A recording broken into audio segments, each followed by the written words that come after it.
Voilà, on va commencer. Bonsoir à tous et à toutes. Je suis très ravi de vous rencontrer ce soir dans ce webinaire dédié à la lecture critique d'articles scientifiques organisé par l'Institut MedLife Consult Alger. Cette deuxième session sera consacrée à la notion de biais et aux critères d'évaluation de la validité des études scientifiques. Comme vous savez, on a déjà fait la première session dans le mois de mars, et dans laquelle on a évoqué les notions de base de la lecture critique.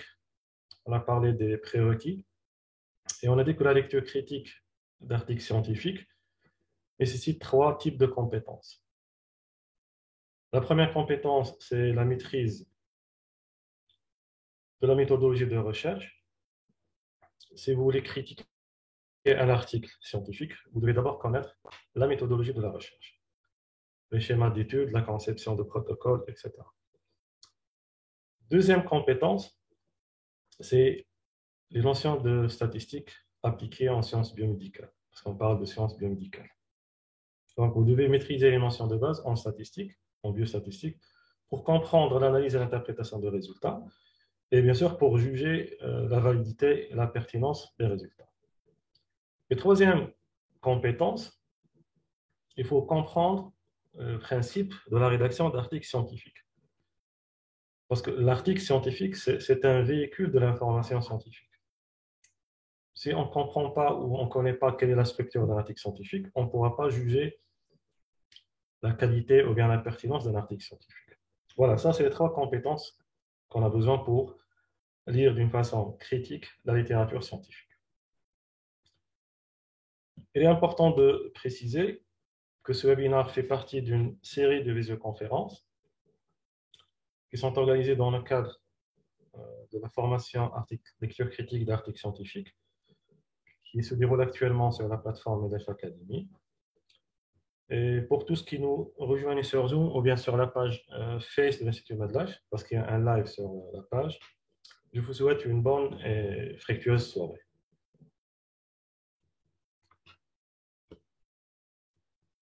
Quels sont les outlines de notre visioconférence? Les 3 premiers points ont été évoqués et traités dans la première session organisée le mois de mars. Et si vous voulez consulter la première session, elle est toujours disponible sur l'enregistrement vidéo sur la page de l'Institut MedLife. Donc la présentation de ce soir, elle va s'articuler principalement sur 2 points. Le premier, c'est la description des principales étapes de la lecture critique d'articles scientifiques.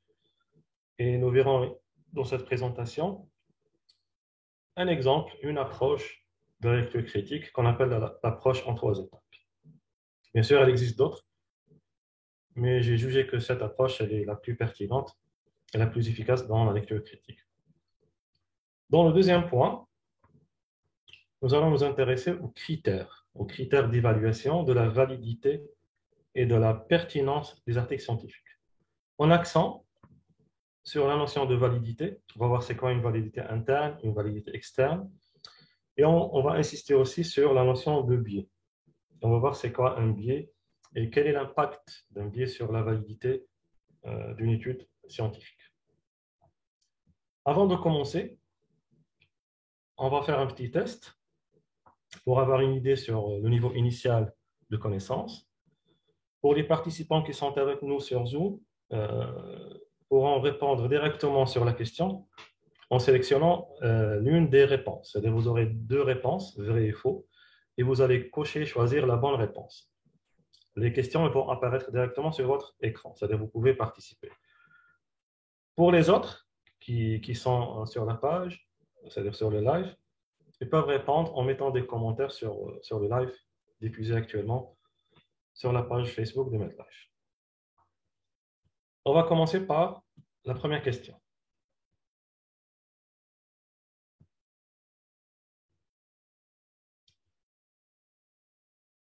La première question, malheureusement, elle n'apparaît pas sur...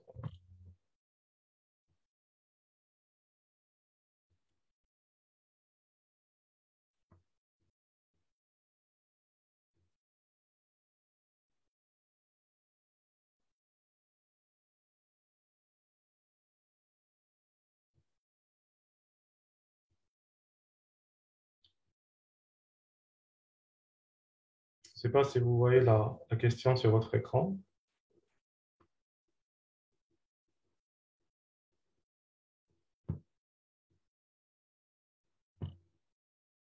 Est-ce que vous voyez la question?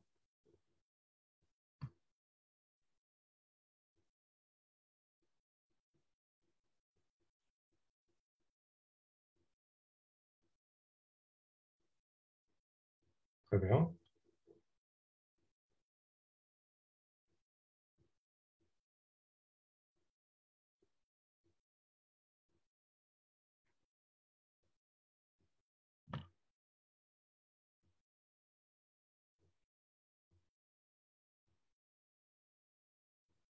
Est-ce que tout le monde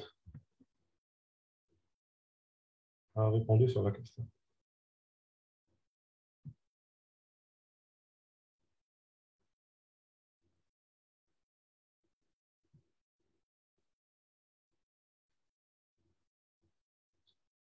Je pense que nos collègues sur la page ne peuvent pas participer.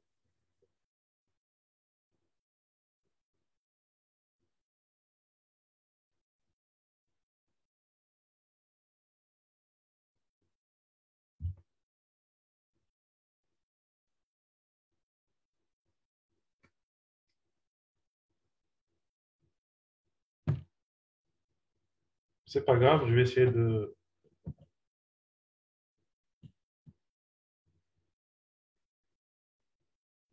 Oui, malheureusement, il y a des gens qui ont vu là. Ça, d'autres. C'est pas grave. La première question concerne la validité interne d'une étude. Est-ce que la validité interne d'une étude peut être entachée par l'existence d'un biais dans, par exemple, la méthodologie ou bien dans la population, dans l'échantillonnage? Oui ou non? Vous pouvez participer soit sur le chat, sur Zoom, ou bien sur des commentaires, en mettant des commentaires sur la page.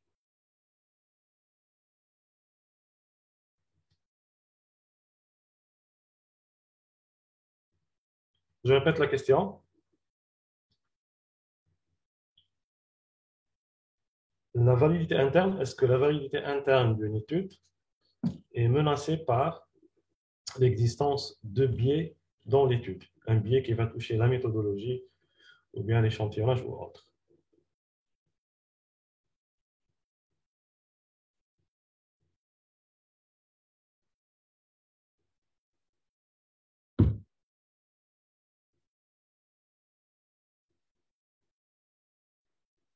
D'accord, je passe à la deuxième question. La deuxième question concerne la validité externe. La validité externe concerne la possibilité de généraliser les résultats d'une étude à une autre population ou à une autre région ou à un autre contexte. Vrai ou faux?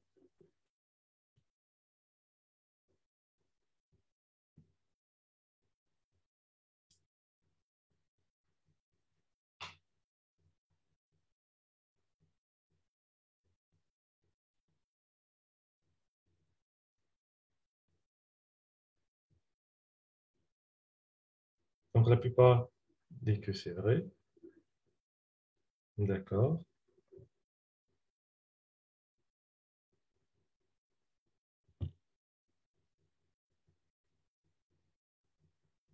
D'accord. La troisième question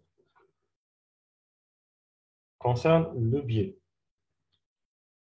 Un biais de sélection, un biais de sélection est dû à une erreur dans l'échantillonnage de la population d'études. Vrai ou faux?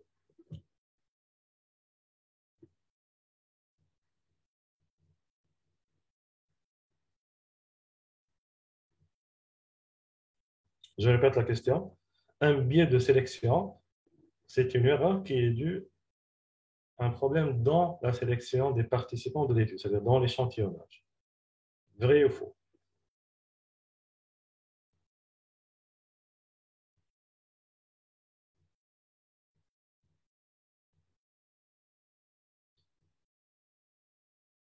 Les réponses sont différentes, d'accord. On verra la réponse au cours de cette formation. Et la dernière question, elle concerne la définition de biais de confusion. Un biais de confusion est dû à l'existence d'un tierce facteur qui est lié à la fois à l'exposition et à la maladie. C'est vrai ou faux?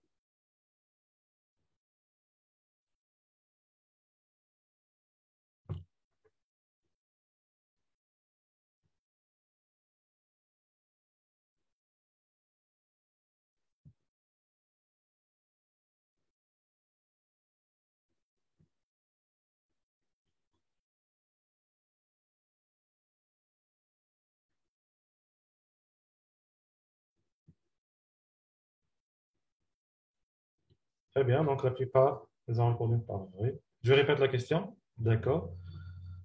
La dernière question concerne la définition de biais de confusion. Le biais de confusion, c'est un tierce facteur qui est lié à la fois à l'exposition et à la maladie. C'est vrai ou faux?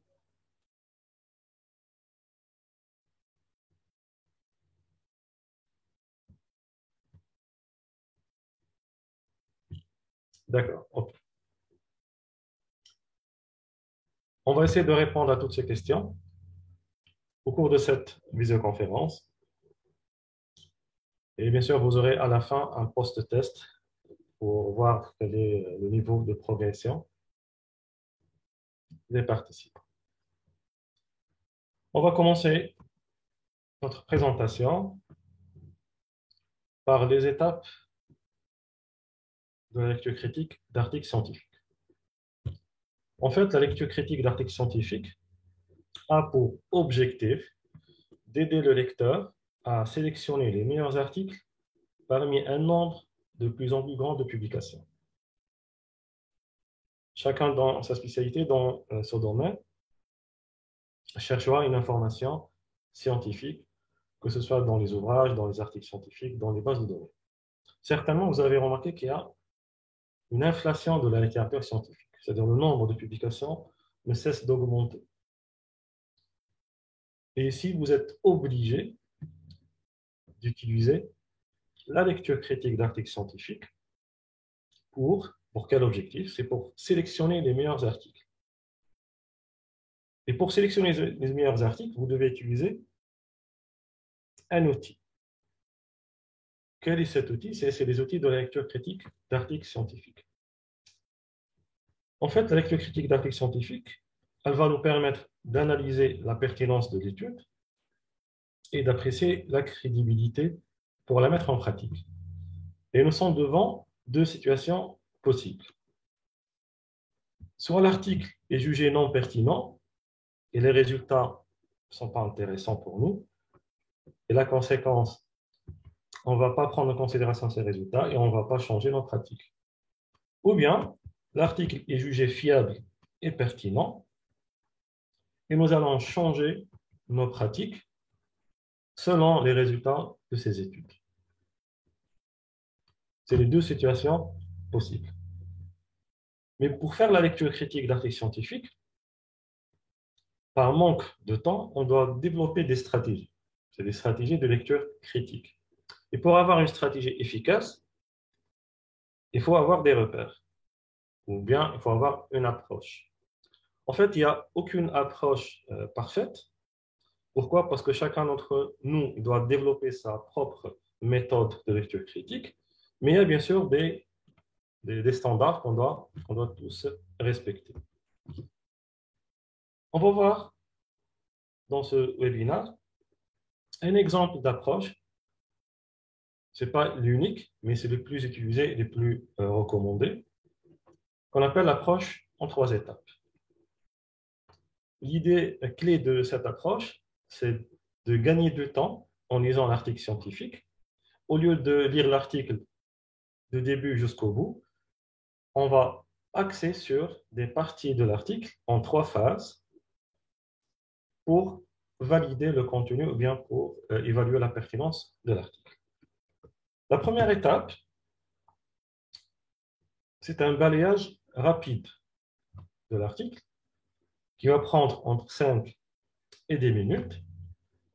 Dans cette première étape, vous allez lire attentivement le titre, le résumé, l'introduction de l'article, et vous allez jeter un coup d'œil sur la conclusion et les références. Ici, vous allez avoir une idée générale. L'objectif ou la finalité de cette phase, c'est d'avoir une idée générale sur l'article. Et à la fin de cette première phase, vous devrez être en mesure de répondre aux 5 questions. Les 5 questions, c'est les 5 C, les 5 C. Quels sont ces 5 C?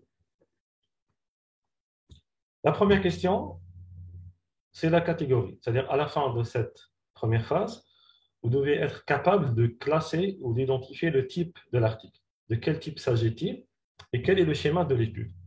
Est-ce qu'il s'agit d'un article original, d'une revue systématique, d'un cas clinique, d'une synthèse de la littérature, etc. Donc, vous devez identifier à la fin de cette phase la catégorie et le schéma de l'étude. Le deuxième C, c'est le contexte. Le contexte, c'est-à-dire quelle est la problématique de l'étude. Quels sont les objectifs de cet article? Troisième C, troisième question, c'est the correctness, c'est-à-dire c'est l'exactitude. Ici, on va évaluer les hypothèses proposées par les auteurs et est-ce que ces hypothèses sont valides ou non. Bien sûr, en se basant sur les données de la littérature. Où on va chercher les catégories contexte et exactitude des hypothèses, c'est dans soit le titre pour, par exemple, catégorie, résumé et également l'introduction. Le quatrième C, c'est la contribution. Quelles sont les principales contributions de l'article? C'est-à-dire, quelle est la valeur ajoutée de cette étude? Où on va chercher cette information? C'est essentiellement dans l'introduction. La dernière question, c'est la clarté. Ici, c'est à vous de juger la clarté de style scientifique utilisée par les auteurs dans l'article.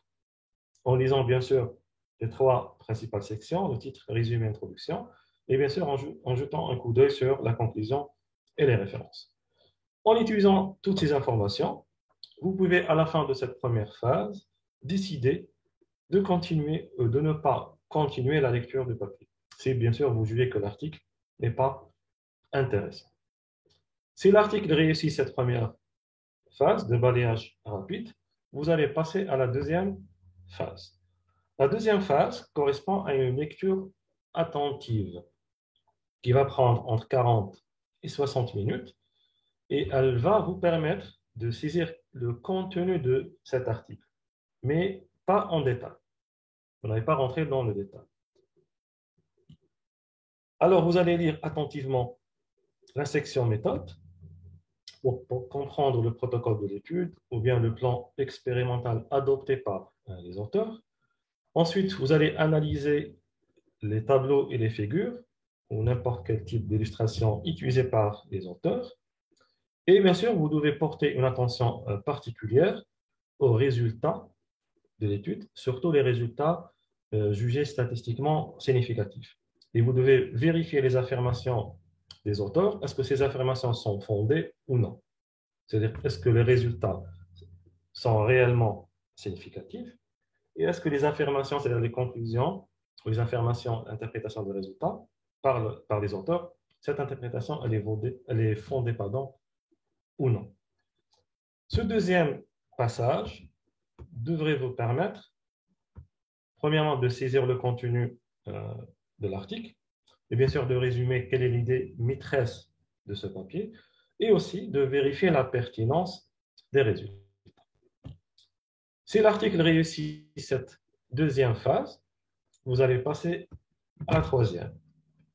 La troisième phase correspond à une lecture approfondie de l'article. C'est-à-dire vous allez essayer de comprendre le papier ou l'article en profondeur.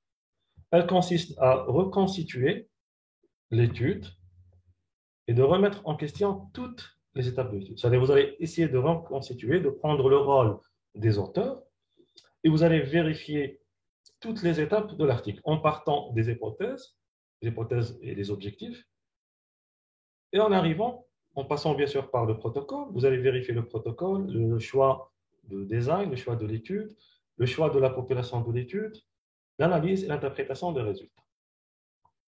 Cette étape demande plus de temps. Vous allez passer entre 3 et 5 heures pour remettre en question et vérifier toutes les étapes de l'étude et pour, à la fin, juger la validité de l'étude. C'est l'objectif principal de cette troisième étape, c'est de vérifier la validité de l'étude.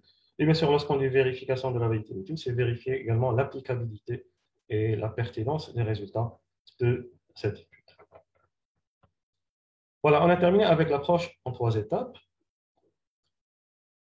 J'insiste sur le fait que cette approche n'est pas exhaustive. Vous pouvez trouver d'autres approches dans les ouvrages ou dans la littérature. Mais le point le plus important, c'est que chacun d'entre nous doit développer sa propre stratégie, sa propre approche dans la lecture critique des articles scientifiques.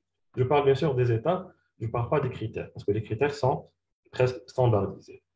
Voilà, nous passons maintenant à l'étude des critères. Quels sont les principaux critères qu'on doit prendre en considération dans la lecture critique des articles scientifiques? En fait, nous distinguons 3 types de critères, 3 principaux critères. Le premier critère, c'est la validité interne de l'étude. La validité interne de l'étude consiste à s'assurer de la pertinence et de la cohérence interne des résultats publiés par les auteurs ou rapportés dans l'article. Deuxième point, ou deuxième critère, c'est la validité externe. C'est-à-dire, pour répondre à la question de tout à l'heure, la validité interne concerne essentiellement le protocole et la méthodologie de l'étude. Et la validité externe consiste à vérifier la possibilité de généraliser les résultats de l'étude à d'autres populations, d'autres régions, d'autres contextes, etc. C'est pour répondre à la question de pré-test. Donc, la question de tout à l'heure, la bonne réponse, c'est vrai, la validité externe correspond à la vérification de la possibilité de généraliser les résultats de l'étude à d'autres populations, d'autres contextes et à d'autres régions. Le dernier critère, c'est la pertinence. La pertinence consiste à évaluer l'utilité des résultats. C'est-à-dire, est-ce que les résultats rapportés par cet article sont applicables en pratique ou non? Parfois, on tombe sur des résultats publiés dans des articles scientifiques. Ils sont statistiquement significatifs. L'étude est valide sur le plan interne et externe, mais malheureusement, ces résultats ne peuvent pas être appliqués en pratique. C'est-à-dire les résultats manquent de pertinence, ne sont pas utiles, ne sont pas applicables. Et la décision finale doit être basée sur ces 3 critères, la validité interne, externe et la pertinence. Il ne faut pas penser que ces critères sont indépendants. Au contraire, chaque critère dépend de l'autre. La validité externe dépend de la validité interne et la pertinence des résultats, elle dépend des deux. On ne peut pas appliquer un résultat qui n'est pas pertinent. On ne peut pas appliquer aussi un résultat qui n'est pas valide sur le plan interne ou bien sur le plan externe. Nous allons développer dans ce webinaire la notion de validité interne.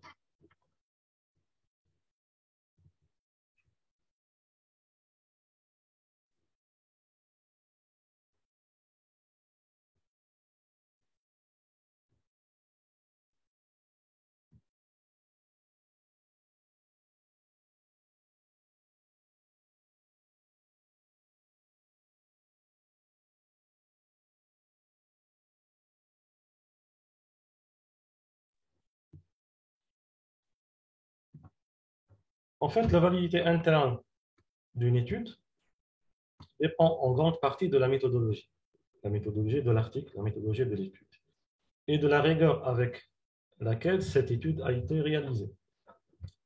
Ici, on doit préciser que la notion de validité interne, il ne s'agit pas ici d'un concept de oui ou non, c'est-à-dire de blanc ou noir. Ici, on doit évaluer à quel point ou à quel degré nous pouvons faire confiance aux résultats de cette étude. C'est-à-dire, on ne peut pas juger directement une étude est-ce qu'elle est valide ou non valide. C'est-à-dire, il y a des degrés, il y a des niveaux. On doit toujours vérifier à quel niveau on peut faire confiance aux résultats de cette étude. Et cette vérification, elle dépend de ces trois critères. Le premier critère, c'est l'adéquation de protocole de l'étude à l'objectif ou bien à la question de recherche. Ce point a été bien développé dans la première visioconférence, dans la première session de ce webinaire. Mais on va le détailler également brièvement dans ce webinaire. Le deuxième point, c'est la réalité statistique des résultats. Le deuxième point, c'est l'absence de biais. Le troisième point, c'est la réalité statistique des résultats. On va développer dans ce webinaire la notion de biais et on laissera les autres points pour d'autres occasions. Je vous rappelle d'abord la notion de l'adéquation de protocole à l'objectif. Si vous vous souvenez, la dernière fois, on a dit que la vérification de la validité interne dépend en grande partie de l'adéquation de protocole à la question. Et pour chaque question, pour chaque objectif, on a un type d'étude le plus adapté. À titre de rappel, on va essayer de vous rappeler cette notion d'adéquation entre le protocole et l'objectif. Supposons que l'article que vous lisez parle d'une étude de prévalence. Vous devez trouver dans la partie matériel des méthodes le schéma d'étude le plus adapté à une étude de prévalence. À votre avis, quel est le schéma d'étude le plus adapté pour une étude de prévalence?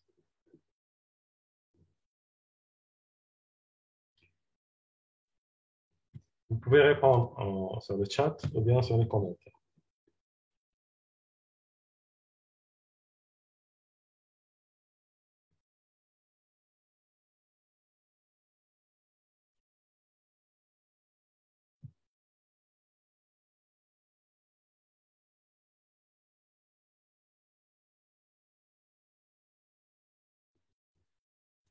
Très bien. Le schéma d'étude le plus approprié pour une étude de prévalence, c'est l'étude transversale. Maintenant, si l'objectif de votre étude, c'est de déterminer l'incidence d'une maladie dans une population à risque, quel est le schéma d'étude le plus approprié?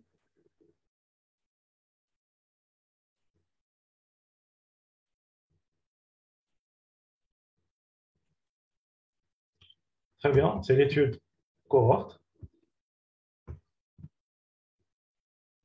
Si le type de question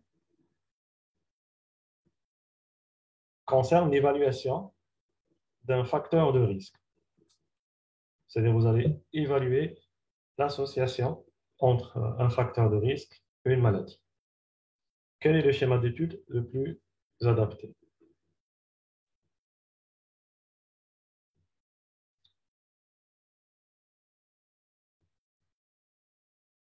Très bien, étude étiologique, soit de type cohorte ou bien de type cas témoin. Maintenant, si vous voulez évaluer le pronostic d'une maladie, identifier par exemple les facteurs de mauvais pronostic d'une maladie. Quel est le schéma d'étude le plus approprié? Oui, allez-y.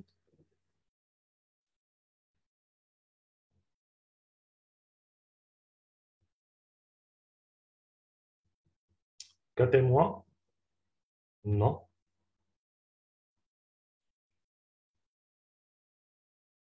Étude pronostic? Oui, il s'agit d'une étude pronostique. Mais de quel type? Quel est le schéma de l'étude? En fait, pour les études pronostiques, le schéma le plus approprié, c'est l'étude cohorte. Pourquoi? Parce que généralement, les études pronostiques, c'est des études prospectives. Donc, on a besoin d'une étude cohorte prospective. Très bien. Maintenant, si vous cherchez l'étiologie, par exemple, d'une maladie, ou bien vous cherchez l'existence d'un lien de causalité entre une exposition et une maladie, quel est le schéma d'étude le plus adapté?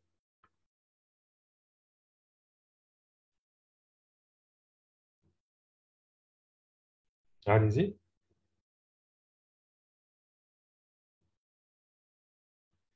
Exactement, c'est étiologique, soit de type cohorte, soit de type cas témoin. Maintenant, si vous voulez évaluer les performances d'un test diagnostique, que ce soit un test biologique, un test radiologique ou autre, quel est le schéma le plus adapté ou quels sont les schémas les plus appropriés? Diagnostic, oui, c'est vrai, on peut opter pour un essai clinique, ou bien on peut se contenter par une étude étiologique, soit cohorte, soit cas témoin. Maintenant, si vous voulez évaluer les performances d'une intervention ou l'efficacité d'une intervention, intervention peut-être un médicament, peut-être un protocole chirurgical, une politique de santé, quel serait le schéma le plus approprié?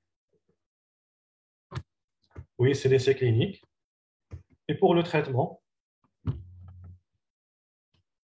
si vous voulez évaluer l'efficacité ou bien la tolérance d'un traitement,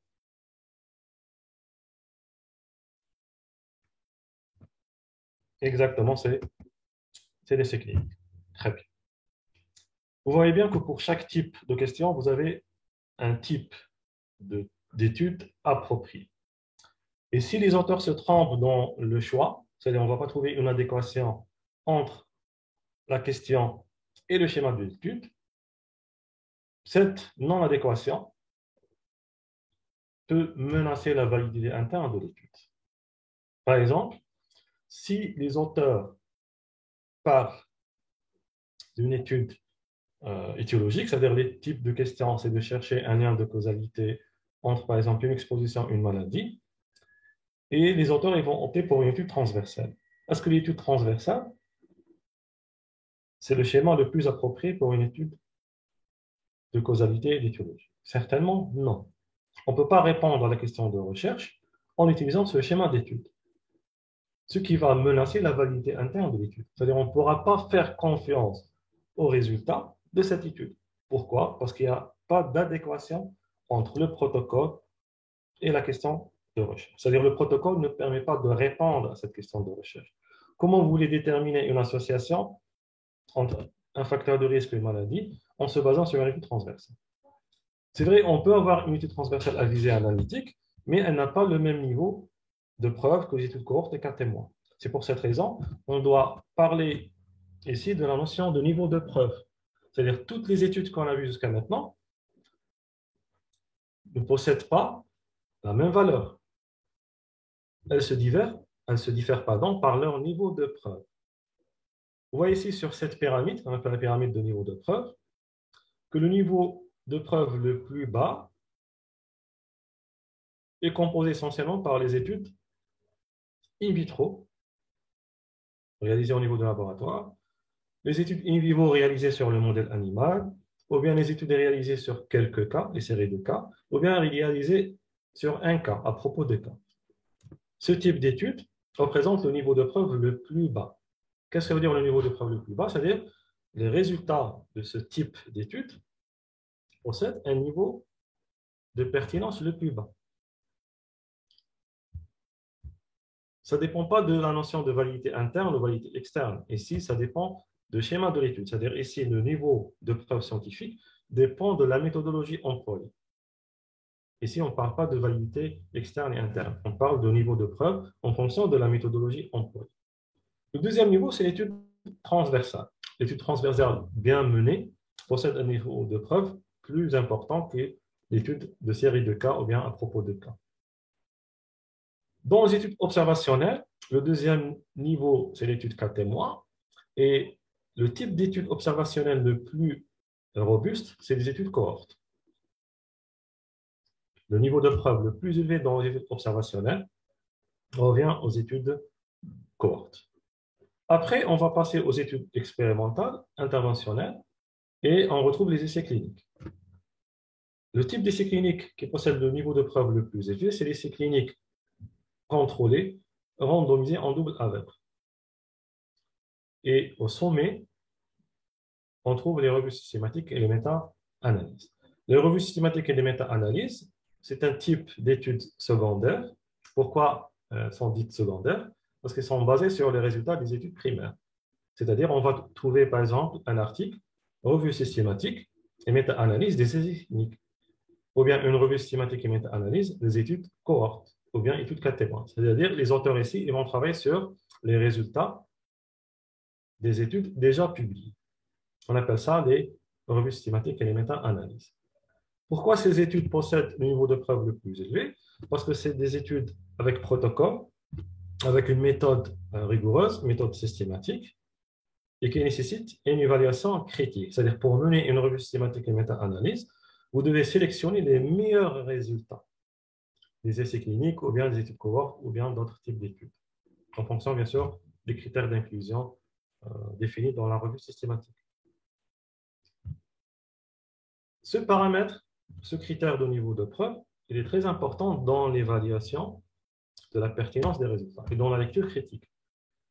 On ne pourra pas changer nos pratiques sur la base d'un article de série de cas ou bien d'un case report. Surtout, je parle de domaine clinique. On ne peut pas changer un traitement pour un patient en se basant sur une étude transversale. On doit avoir un niveau de preuve plus élevé, soit plusieurs essais cliniques et pas un seul essai clinique, ou bien une revue systématique et méta-analyse réalisée sur plusieurs essais cliniques. Vous voyez bien l'importance de cette notion dans la lecture critique. Voilà, on a terminé avec le premier point, c'est l'adéquation entre la question de recherche ou bien l'objectif de l'étude et le protocole. Nous passons maintenant au deuxième point qui menace la validité interne de l'étude, c'est la notion de biais. D'abord, on va comprendre cette notion de biais. C'est quoi un biais? Un biais, c'est un type d'erreur qui va se reproduire ou bien se produire au cours d'un travail de recherche, au cours d'une étude, par exemple, scientifique. Par définition, une erreur, c'est un écart entre la vraie valeur et la valeur obtenue par les chercheurs.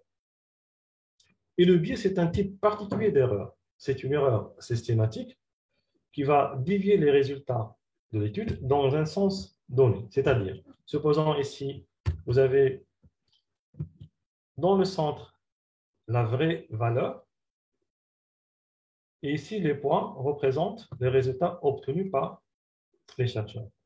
Vous voyez bien que ces résultats sont déviés par rapport à la valeur vraie et dans le même sens. C'est-à-dire, par définition, l'erreur, le biais, c'est une erreur méthodologique qui va influencer les résultats, qui va faire dévier les résultats, soit en surestimation ou bien une sous-estimation par rapport à la vraie valeur. Je répète, les biais, par définition, c'est des erreurs systématiques d'ordre méthodologique qui ont comme conséquence de produire des estimations soit supérieures ou bien inférieures à la vraie valeur. C'est pour ça qu'elles sont appelées systématiques, c'est-à-dire que c'est toujours dans le même sens. Il ne faut pas confondre la notion de biais avec la notion de fluctuation d'échantillonnage. Les fluctuations d'échantillonnage, c'est des erreurs aléatoires. Qu'est-ce que ça veut dire aléatoire? C'est-à-dire qu'on ne peut pas connaître le sens de cette erreur. Le sens n'est pas constant. On peut avoir des sous-estimations, surestimations, c'est-à-dire qu'il n'est pas constant, contrairement aux erreurs systématiques. Les erreurs systématiques, c'est-à-dire le biais, il va dévier les résultats dans le même sens par rapport à la valeur vraie. Ici, vous avez l'exemple, fluctuation d'échantillonnage. Vous voyez bien la dispersion des résultats par rapport à la valeur vraie. On ne peut pas prédire et on ne peut pas prévoir le sens de variation des mesures. Pourquoi? Parce qu'il s'agit ici d'une erreur aléatoire. Ça, ici, c'est manque de précision, c'est-à-dire qu'il y a une grande dispersion des résultats par rapport à la valeur vraie. Et dans ce deuxième modèle, vous voyez bien que les résultats se rapprochent de la valeur vraie. Ici, on part de la notion de précision. Vous allez mieux comprendre ces deux notions de biais et fluctuation d'échantillonnage à travers cet exemple. On va commencer par un exemple sur la fluctuation d'échantillonnage. Supposons que dans le cadre d'une enquête transversale, les chercheurs veulent déterminer le point moyen d'une population de 10 000 étudiants, dont la valeur vraie, c'est-à-dire le point moyen vrai, est égal par exemple à 70 kg. Pour déterminer le poids, les chercheurs ils vont tirer au hasard, grâce à un tirage au sort, 3 échantillons différents. Un échantillon A, dont le poids moyen est égal à PMA, le poids moyen A.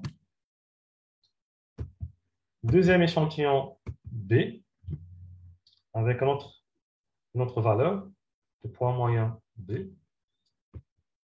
Et un troisième échantillon C, avec un poids moyen C. En calculant les poids moyens, les chercheurs remarquent que le poids moyen de l'échantillon A diffère de celui de B et de C. Et les 3 valeurs diffèrent également de la valeur vraie, qui a été calculée sur la population source. Comment on peut expliquer ce phénomène? Est-ce qu'il s'agit ici d'un biais? Non, il ne s'agit pas d'un biais. Tout simplement, il s'agit d'une imprécision de mesure. Cette imprécision de mesure est appelée fluctuation d'échantillonnage. Donc, par définition, les fluctuations d'échantillonnage, c'est quoi? Elles correspondent à des erreurs aléatoires, parce que c'est ces tirages au sort aléatoires, qui sont dus au hasard, dans l'estimation de poids moyen de la population cible. C'est-à-dire, au lieu de prendre les 10 000 étudiants, on va travailler sur des échantillons de 1 000 étudiants. Parce qu'on n'a pas les moyens ou le temps pour mesurer le poids de 10 000 étudiants. À chaque fois qu'on sélectionne 1 000 étudiants, on va avoir des échantillons différents. Comment on appelle ça? C'est une fluctuation d'échantillonnage. Et bien sûr, les caractéristiques de ces 3 groupes sont différentes. C'est pour cette raison qu'on a des poids moyens différents. Et pour pallier à ce problème, on doit augmenter la taille de l'échantillon. Plus on augmente la taille de l'échantillon, plus on gagne de précision. Et la valeur mesurée se rapproche de la valeur vraie. C'est-à-dire quand on augmente la taille de la population, de l'échantillon, on va diminuer les erreurs aléatoires. Et on va augmenter la précision et on va se rapprocher de la valeur vraie. Ce phénomène est appelé la fluctuation d'échantillonnage. C'est une erreur aléatoire. Donc, il ne faut pas confondre entre la fluctuation d'échantillonnage et la notion de biais. L'échantillonnage, fluctuation d'échantillonnage, c'est une erreur aléatoire. Le biais, c'est une erreur systématique. Nous continuons toujours avec le même exemple et on va voir maintenant comment on peut introduire un biais dans l'estimation de poids moyen dans notre étude. Donc, on va déterminer le poids moyen d'une population de 10 000 étudiants.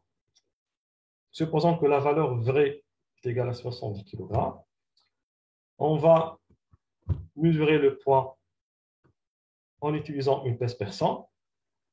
Mais malheureusement, cette pèse per 100, elle donne une surestimation du poids d'une valeur de 5 kg. Et du coup, lorsqu'on va calculer le poids moyen de l'échantillon, on va trouver une surestimation du poids. On a trouvé un poids moyen de 75 kg, qui est différent de la valeur vraie. Ici, on parle de biais.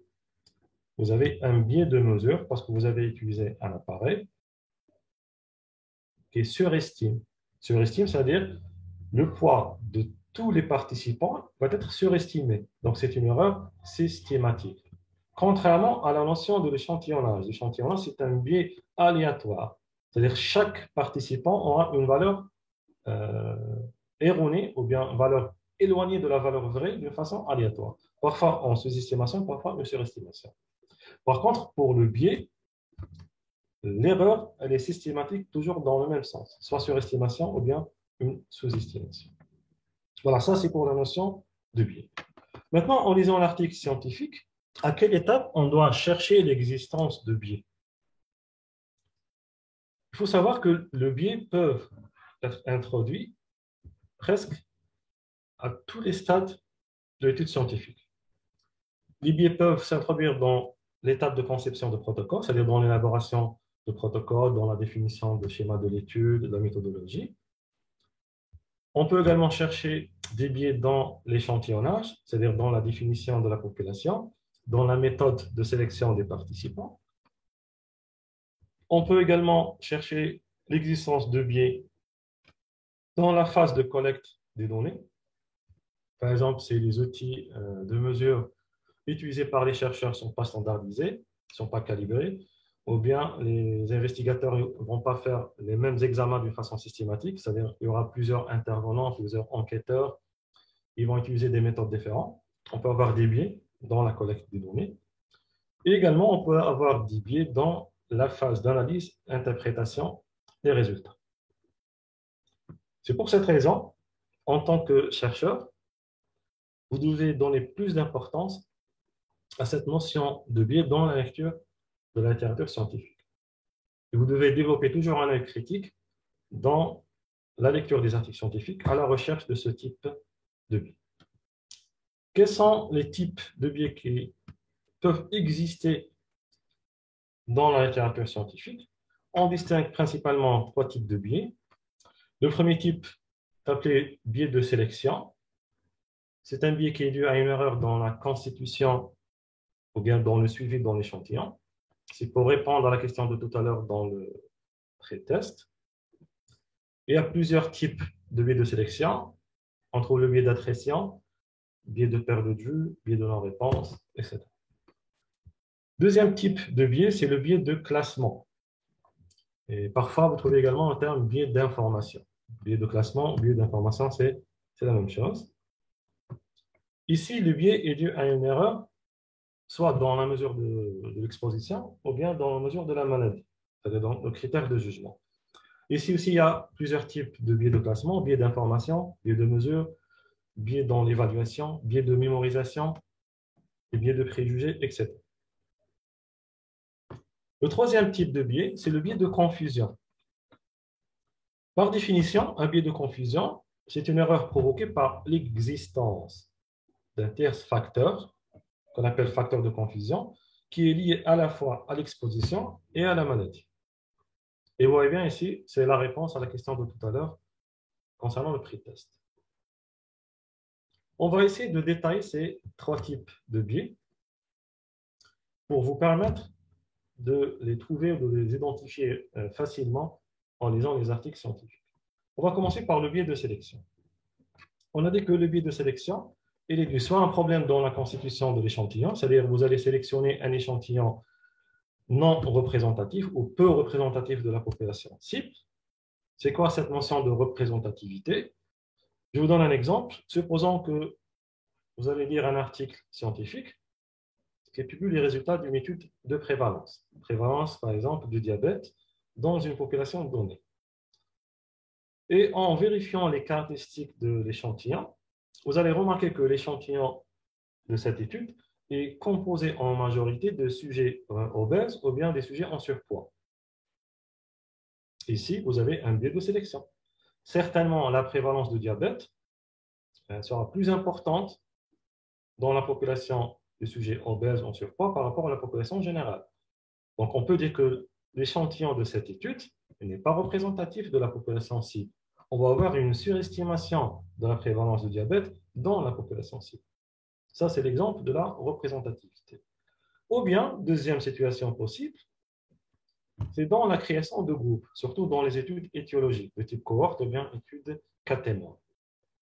Si vous avez remarqué qu'il y a des erreurs ou bien qu'il y a des anomalies dans les caractéristiques des groupes, par exemple entre les cas et les témoins, les groupes ne sont pas comparables, ici, il faut se méfier. Vous avez un biais de sélection et vous ne pouvez pas faire confiance aux résultats de cette étude. Par exemple, supposons qu'on va chercher l'association entre tabac et cancer bronchique.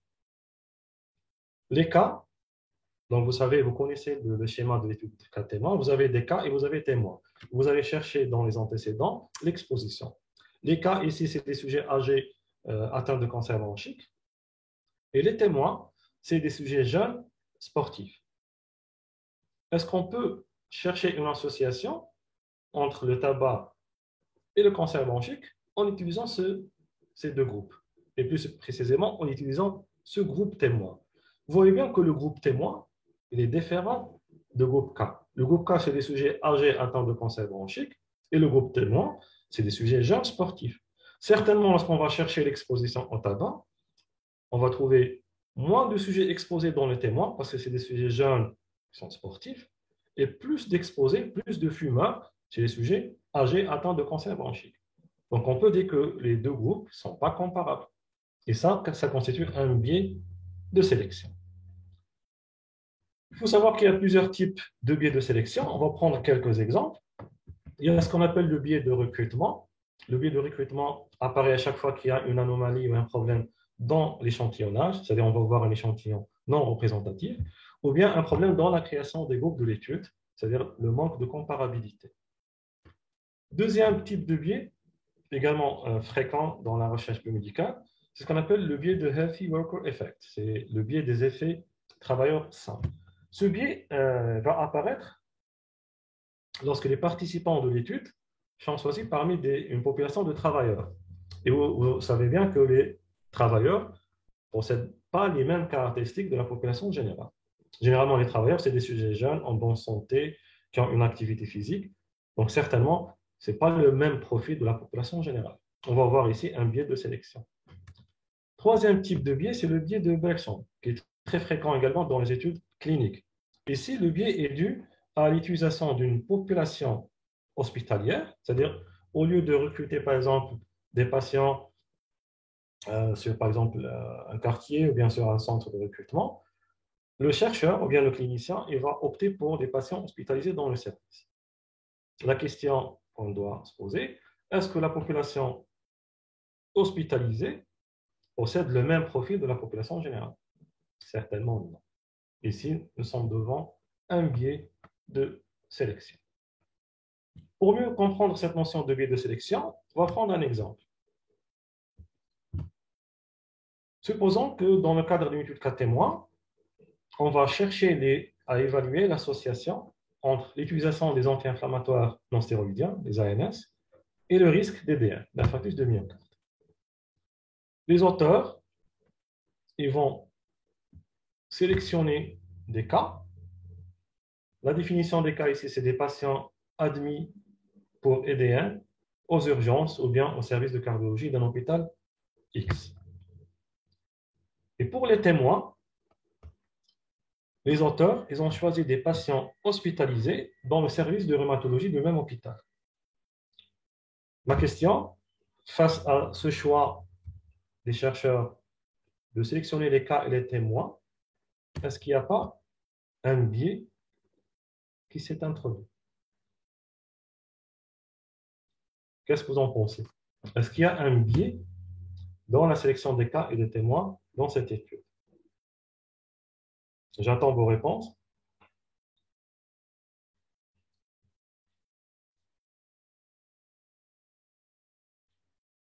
Vous pouvez commenter sur le live.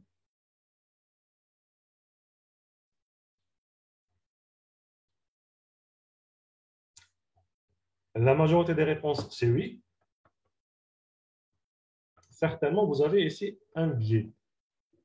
Vous avez un biais. Mais quel type de biais? C'est un biais de recrutement dans la sélection de témoins. Quel est le problème des témoins dans cet exemple?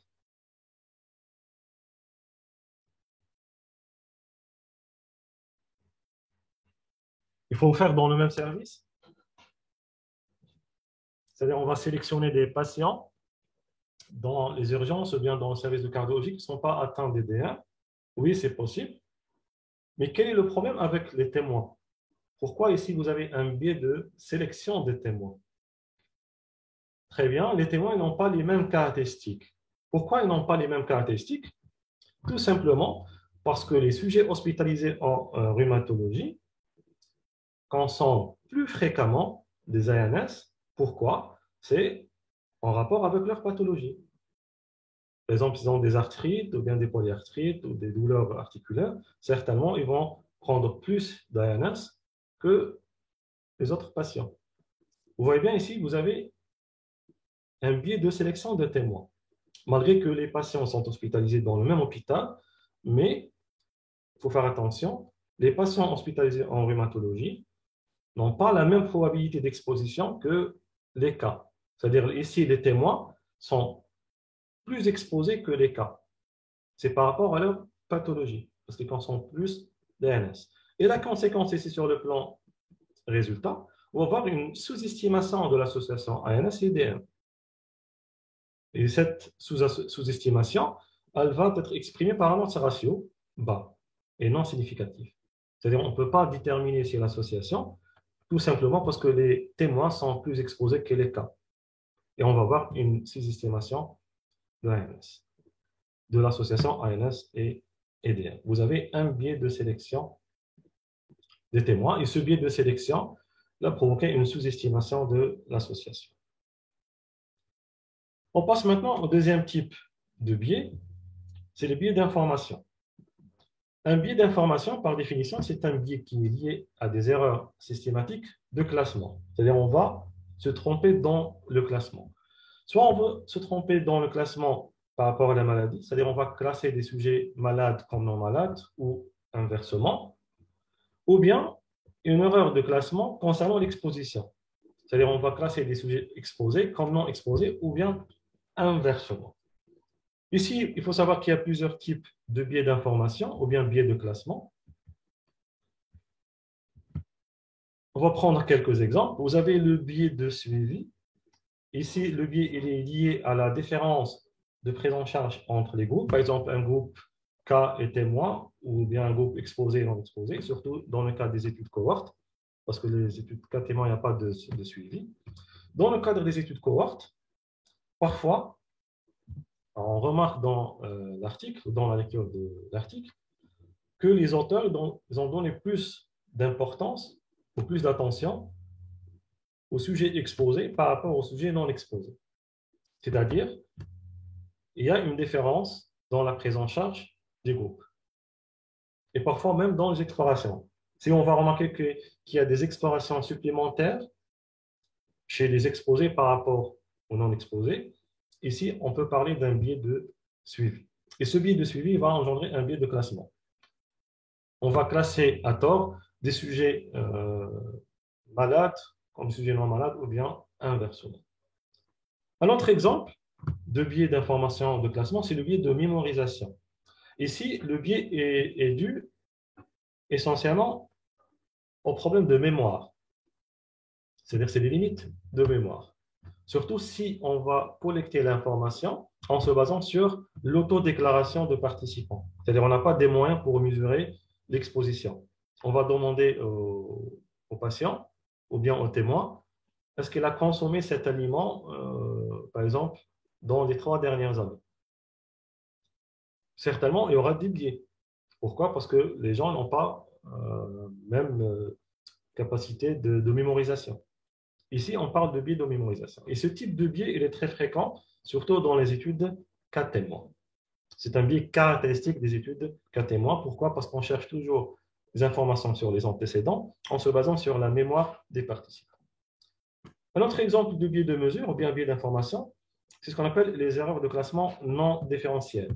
Ce type d'erreur est dû essentiellement à l'utilisation d'instruments de mauvaise qualité, par exemple des appareils non standardisés, non calibrés, non homologués, ou bien à la conception, par exemple, dans les enquêtes, d'un questionnaire mal conçu par rapport à la formulation des questions, par rapport aux propositions ou autres. Ou bien à des erreurs matérielles, c'est-à-dire l'utilisation d'une technique qui n'est pas fiable. On va essayer de prendre un exemple pour voir si vous avez compris cette notion de biais d'information. Dans le cadre d'une étude cas témoin, les chercheurs veulent évaluer l'association entre les habitudes alimentaires de la maman durant la grossesse et le risque ultérieur d'allergie chez l'enfant. Dans cette étude, les cas, c'est les mamans d'enfants avec allergie. Les témoins, c'est les mères qui ont eu des enfants sans allergie. Sachant une chose, que les informations relatives à l'exposition, quelle est l'exposition ici? C'est des habitudes alimentaires, par exemple, consommation de caféine.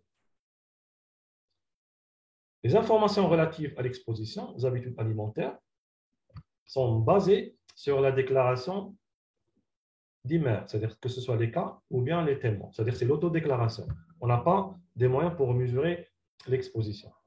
On va se baser sur la déclaration des nombres. Est-ce qu'il y a un biais qui peut s'introduire dans cette étude? Si oui, quel est le type de biais? Sachant qu'il s'agit d'un biais de classement ou bien un biais d'information. Allez-y. C'est très simple.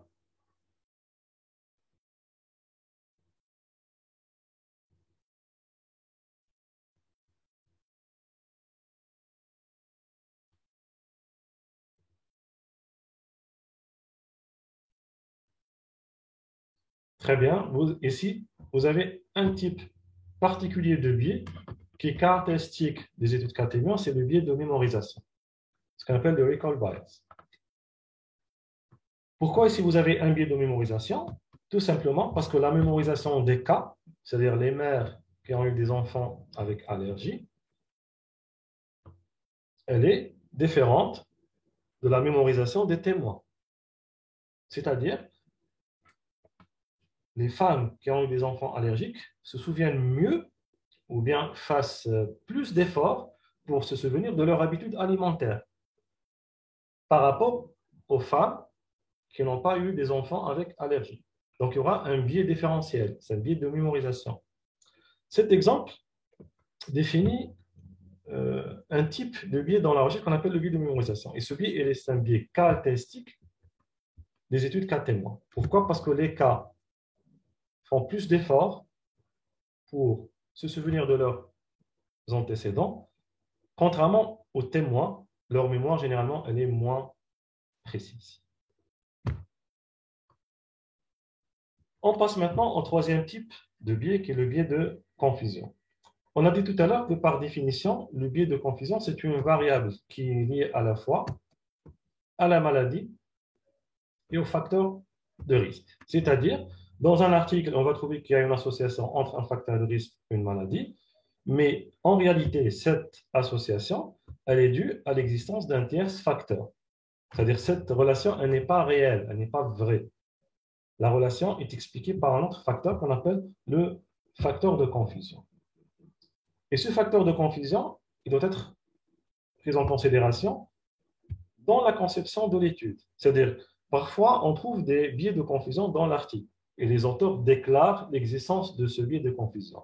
Mais bien sûr, ils déclarent quels sont les outils ou quels sont les moyens de correction ou bien de minimisation de l'effet de ce biais de confusion. L'existence d'un biais de confusion ne diminue pas la validité de l'étude. D'accord? Si les auteurs déclarent l'existence d'un biais de confusion et proposent une solution pour neutraliser ou bien minimiser l'effet de ce biais, on peut faire confiance aux résultats de cette étude. Contrairement aux articles qui ne déclarent pas l'existence de biais de confusion. Et on va découvrir ça en lisant l'article scientifique qu'il y a un biais de confusion. Par exemple, il y a un biais par rapport à l'âge, par rapport au sexe, etc. C'est les types de biais les plus répandus. On va prendre un exemple pour mieux comprendre cette notion de biais. Supposons que dans le cadre d'une étude cas témoin, les chercheurs veulent évaluer l'association entre la consommation du café et le risque de cancer du poumon. Ils vont prendre 300 cas composés de sujets atteints de cancer du poumon et 300 témoins de sujets sains, c'est-à-dire non atteints de cancer du poumon. On va voir les résultats de cette étude. Voilà, vous avez ici le tableau de contingence qu'on appelle le tableau croisé. Dans le tableau croisé, dans les colonnes, par convention, vous avez toujours la maladie. Donc, cas et témoin, malade, non malade. Et dans les lignes, vous avez l'exposition. Les sujets exposés, c'est les sujets qui consomment du café. Les sujets non exposés, c'est les sujets qui ne consomment pas du café. On va essayer de lire ce tableau. Commençons par l'effectif A. L'effectif A ici, c'est 86. L'effectif 86 correspond à quoi? Elle correspond au sujet atteint de cancer du poumon qui consomment du café, c'est-à-dire les sujets malades exposés. Malades, c'est-à-dire atteints de cancer du poumon, et exposés, c'est-à-dire consommateurs du café. Deuxième effectif, 45, c'est les sujets non malades, mais qui sont également consommateurs du café. C'est-à-dire malades, pardon, non malades, mais exposés. L'effectif 214 correspond aux sujets atteints de cancer des poumons, mais qui ne consomment pas du café. Et l'effectif 255, c'est les sujets sains, non atteints, également qui ne consomment pas du café. Pour essayer d'estimer ou de mesurer l'association entre la consommation du café et le risque de cancer du poumon, on doit utiliser un indicateur. Ici, l'indicateur, c'est le calcul de l'odds ratio. L'odds ratio, c'est un indicateur de la force d'association. Il est spécifique aux études cas témoins. C'est-à-dire pour mesurer la force d'association entre une exposition et une maladie, dans le cadre d'une étude cas témoin, on va calculer l'odds ratio. Ici, c'est la formule de calcul de l'odds ratio. L'odds ratio, c'est un rapport de cote. C'est un rapport de cote des exposés chez les malades, c'est-à-dire exposés sur non exposés chez les malades, c'est-à-dire 86 sur 214, divisé par la cote des exposés sur les non exposés chez les témoins, c'est-à-dire 45 sur 255. Donc, on va faire le rapport 86 sur 214 divisé par 45 sur 255. On va inverser le ratio. On va voir cette formule 86 fois 255 divisé par 45 fois 214. Et on va voir ce chiffre de 2,3. Comment on va interpréter cette valeur d'observation? On va dire qu'il y a une forte association entre la consommation du café et l'augmentation de risque de cancer du poumon.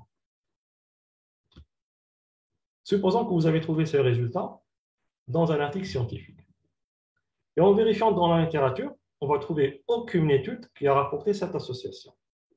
Il n'y a aucune étude qui a rapporté. C'est la première étude qui rapporte une association entre la consommation du café et le risque de cancer du poumon.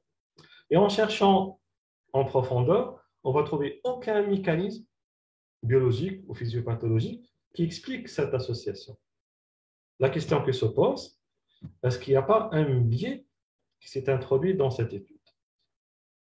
Oui ou non? Et quel est le type de ce biais? Allez-y.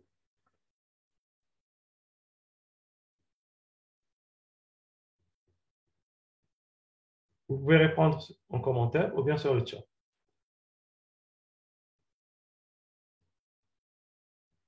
Certainement, il y a un biais. Quel est le type de biais?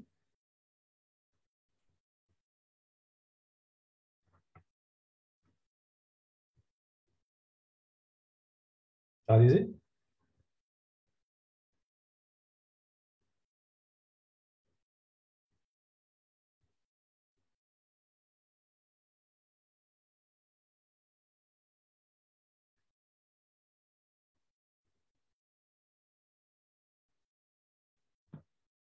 Très bien, vous avez ici l'existence d'un biais de confusion.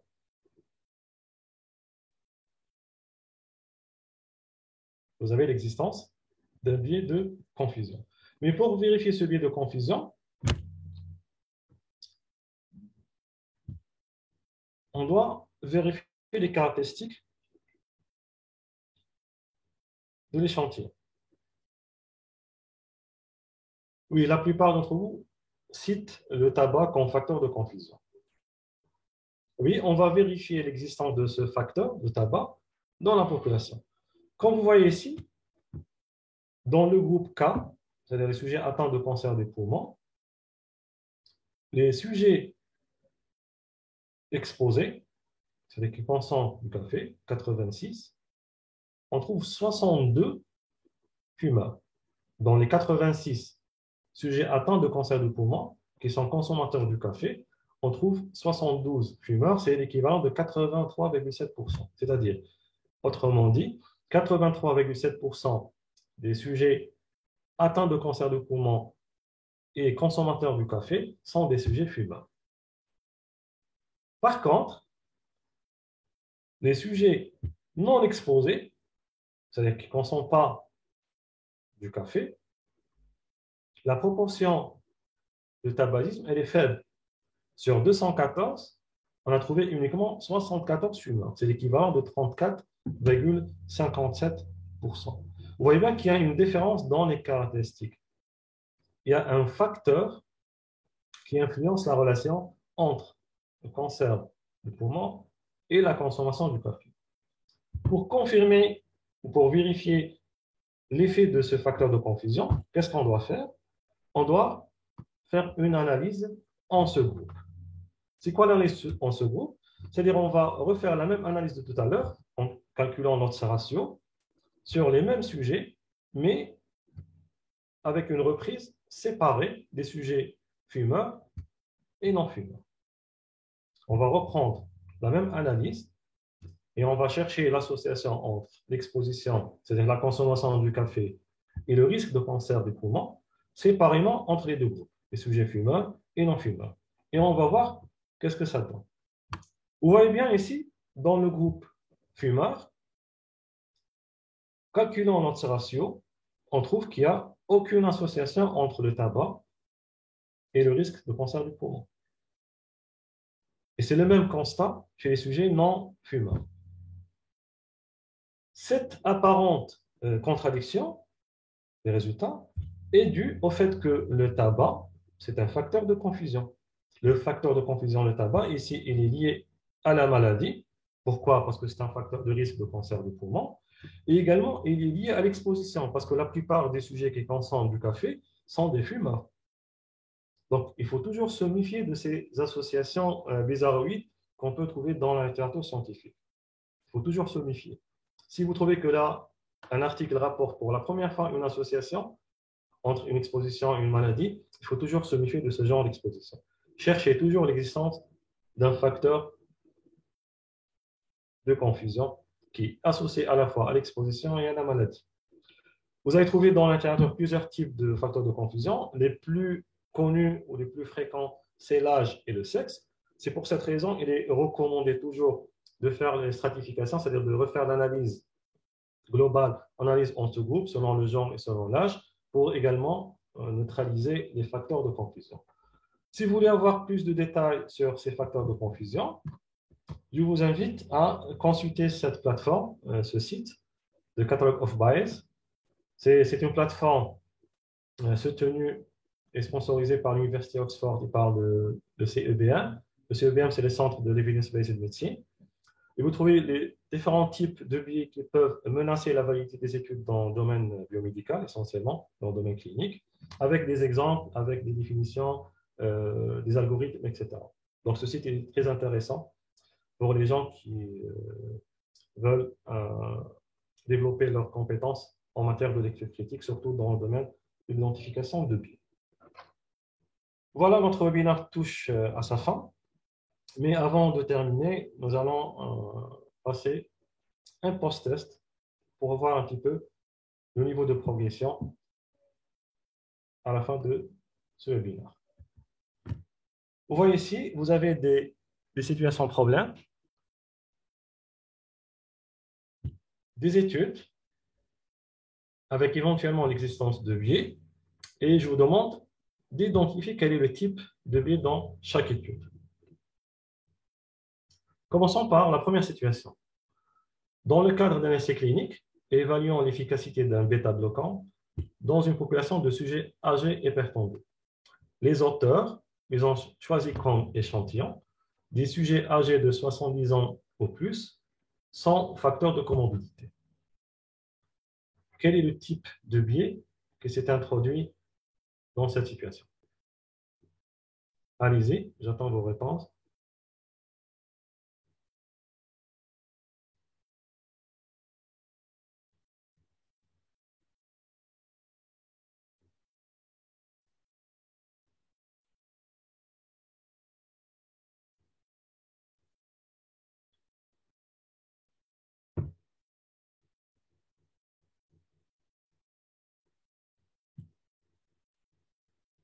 J'attends toujours vos réponses.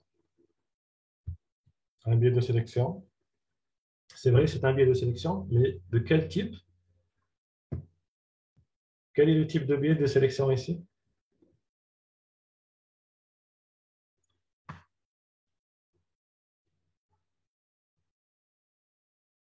D'autres parlent de biais d'information. Est-ce que vous êtes sûr ici qu'il s'agit d'un biais d'information?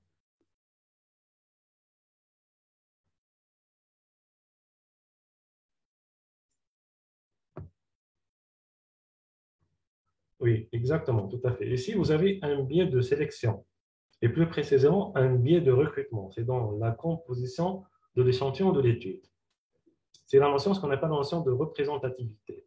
Est-ce que les sujets âgés plus de 70 ans ou plus, sans facteur de comorbidité, représentent réellement les sujets âgés hypertendus? Certainement non.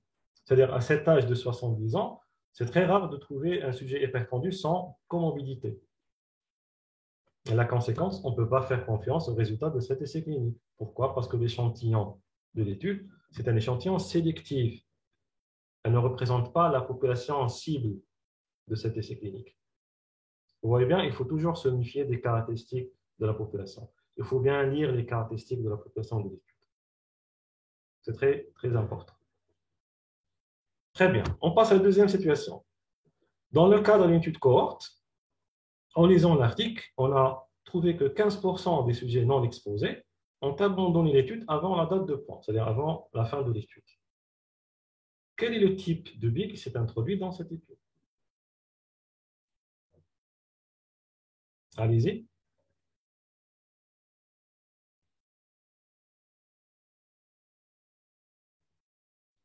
C'est très simple. Vous avez des mots-clés.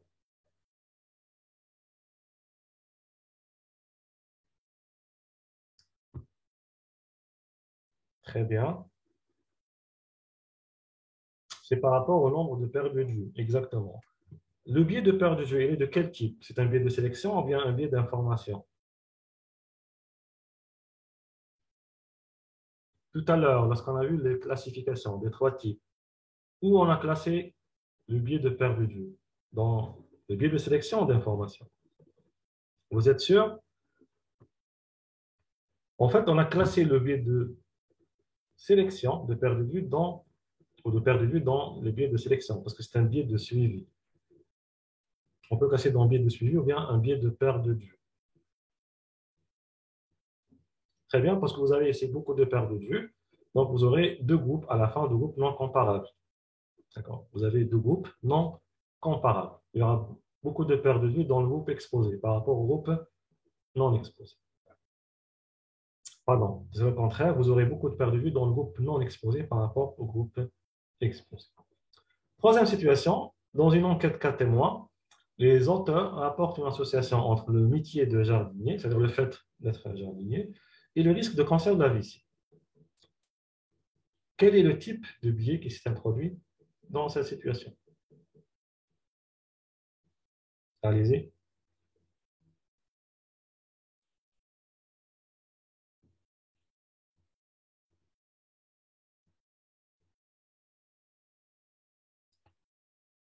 Exactement. Et si vous avez un biais de confusion, est-ce que vous pouvez deviner quel est ce biais de confusion, quel est ce facteur de confusion qui est lié à la fois à l'exposition? Quelle est l'exposition ici? C'est le métier de jardinier. Et quelle est la maladie? La maladie, c'est le cancer de la vessie. Quels sont éventuellement le ou les facteurs de confusion? Très bien, très bien. Oui. Malheureusement, on ne peut pas parler du tabac ici. Est-ce que le jardinier fume plus que les autres métiers? Je ne peux pas confirmer.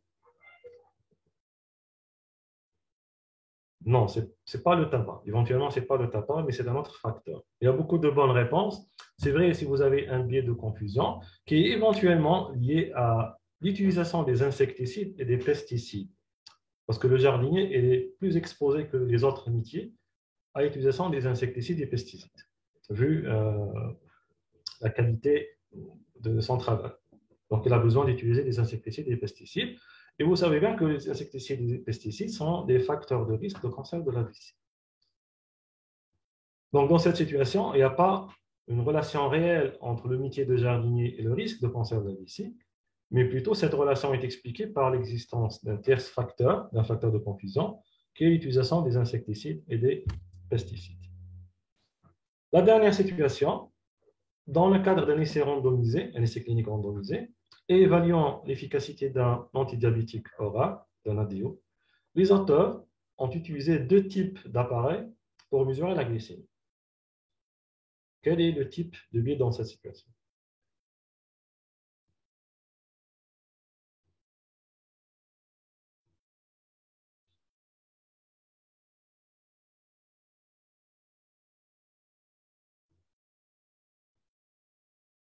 Allez-y. Un biais de classement, un biais d'information. C'est la même chose. Classement, information, c'est la même chose.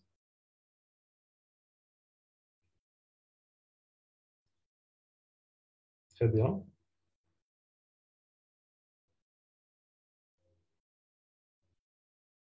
Très bien. Oui. Effectivement, ici, le biais, c'est un biais de classement. Et plus précisément, c'est un biais de mesure. Pourquoi? Parce qu'il y a un problème dans la standardisation. Si on va utiliser deux appareils différents, certainement les résultats seront différents. Si, supposons que dans cet essai clinique, il y a par exemple deux groupes, un groupe traitement et un groupe contrôle, on va mesurer la glycémie dans le groupe traitement par un appareil X et on va mesurer la glycémie dans le groupe témoin par un appareil, par exemple, Y. Est-ce qu'on est sûr que les deux appareils vont donner les mêmes résultats, même précision? Certainement non, sauf si les deux appareils sont standardisés. Ici, on va avoir un type de biais, c'est le biais de mesure. Et par le biais de ce type de mesure, on aura des erreurs dans le classement. On pourra classer un sujet, par exemple, euh, qui a donné un bon résultat, c'est-à-dire efficace, dans le groupe non efficace, en se basant sur la valeur de la glycémie. Pourquoi? Parce que l'appareil n'est pas standardisé, n'est pas calibré. Donc, certainement, il y aura des erreurs dans l'estimation de critères de jugement, parce que ici, le critère de jugement, c'est la valeur de la glycémie. Voilà, on a terminé notre webinaire. Maintenant, j'ouvre le débat. Si vous avez des questions, je suis à votre disposition. Et je vous remercie pour votre disponibilité et pour votre persévérance. Allez-y si vous avez des questions. Vous pouvez utiliser vos microphones. Et pour nos amis sur la page, vous pouvez également mettre vos questions en commentaire.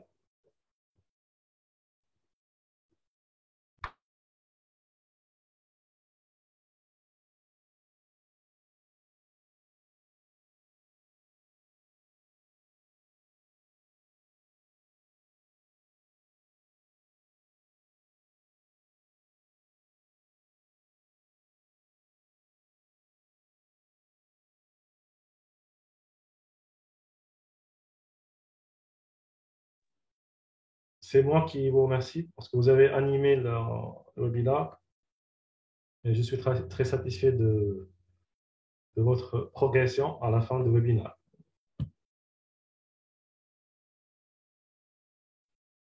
Allez-y, est-ce que vous avez des questions? Est-ce qu'il y a un point que vous voulez que je développe en plus?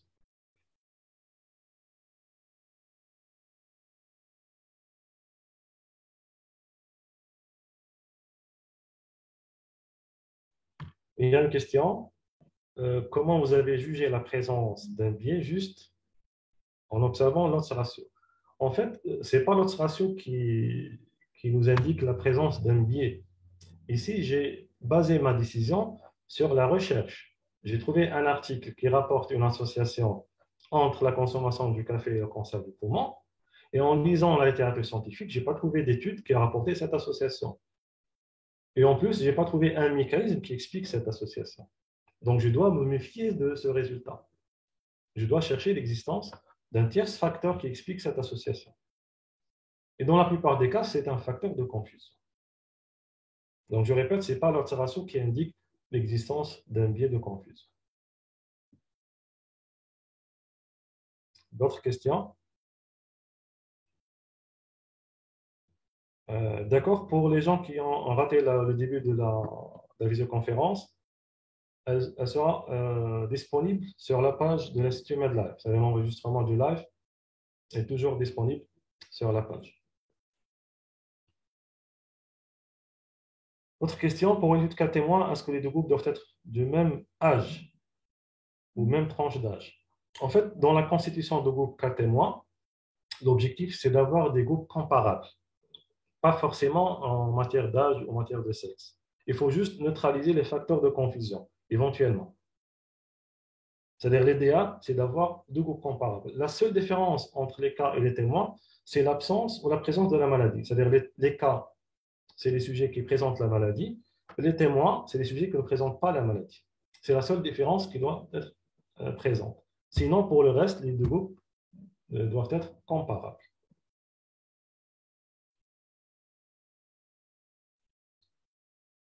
Quelle est l'influence de la présence de biais sur l'étude? On a déjà évoqué ce point. On a dit que la présence de biais dans une étude menace la validité interne de l'étude. S'il y a un biais de classement, un biais de sélection ou bien un biais de confusion, on ne pourra pas faire confiance aux résultats de cette étude. C'est parmi les critères qu'on va utiliser pour juger la validité interne. On a parlé de 3 types de critères, si vous vous souvenez. Le premier critère pour juger la validité interne, c'est l'adéquation entre le protocole et la question de recherche. Si vous voulez chercher la prévalence d'une maladie, vous allez opter pour une étude transversale et non pas pour un essai clinique. Le deuxième point, c'est l'absence de biais. Donc, en tant que lecteur, je dois vérifier l'absence de biais. Les 3 types de biais, biais de sélection, biais de classement ou bien un biais de confusion. Et le troisième point, c'est la réalité statistique des résultats. Inch'Allah, on aura l'occasion pour développer ce troisième point dans les prochains webinaires pour comprendre le principe de l'analyse statistique et l'importance de l'analyse statistique dans l'évaluation de la validité interne des études.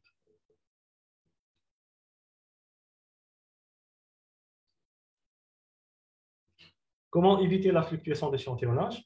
Une très bonne question. J'ai dit tout à l'heure, pour éviter les erreurs d'imprécision ou l'imprécision dans l'estimation d'une variable, il vaut mieux augmenter la taille de l'échantillon.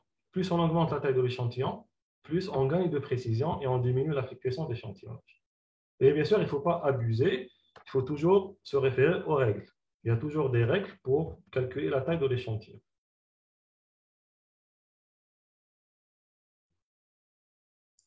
Est-ce que la critique d'un article case report est possible par la même approche décrite tout à l'heure? En fait, la structure de case report des cas cliniques ne ressemble pas à la structure de l'article original. L'article original, la structure, c'est le fameux IMRAD, Introduction, matériel et méthodes, résultats et discussions. Par contre, dans la rédaction des cas cliniques, des case report, il y a une autre méthode.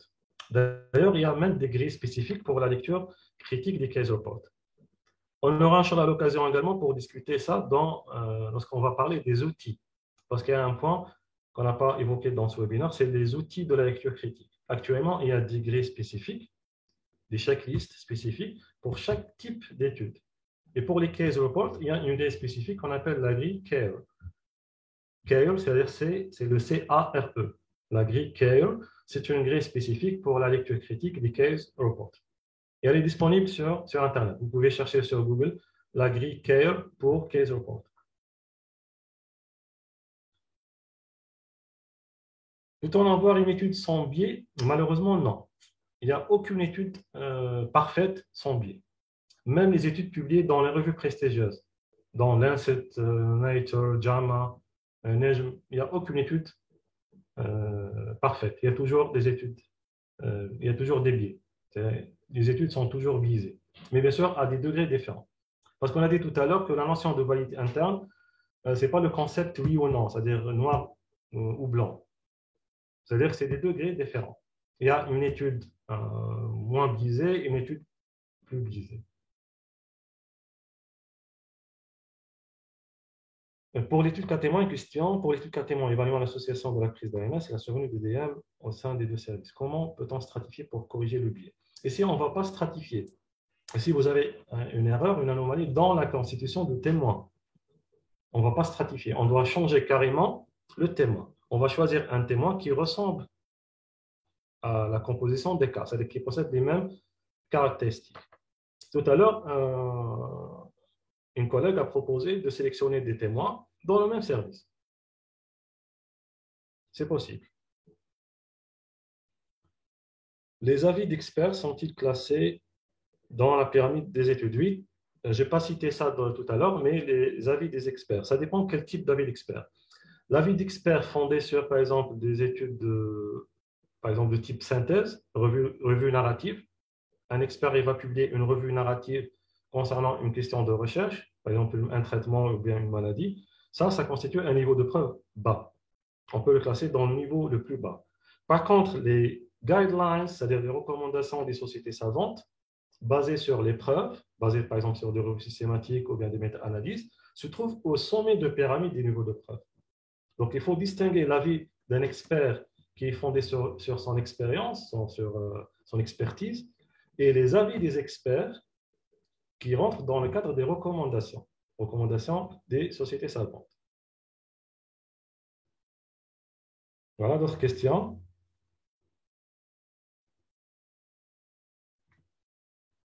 Il y a une question, si on a un échantillon de 300 patients et après application des tests diagnostiques, on retrouve que 24 patients présentent une maladie et on va les nommer malades.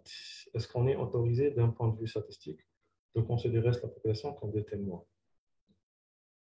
Sincèrement, je n'ai pas compris votre question.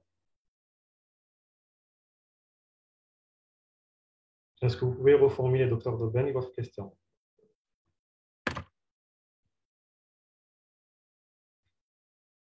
Il s'agit d'une étude diagnostique.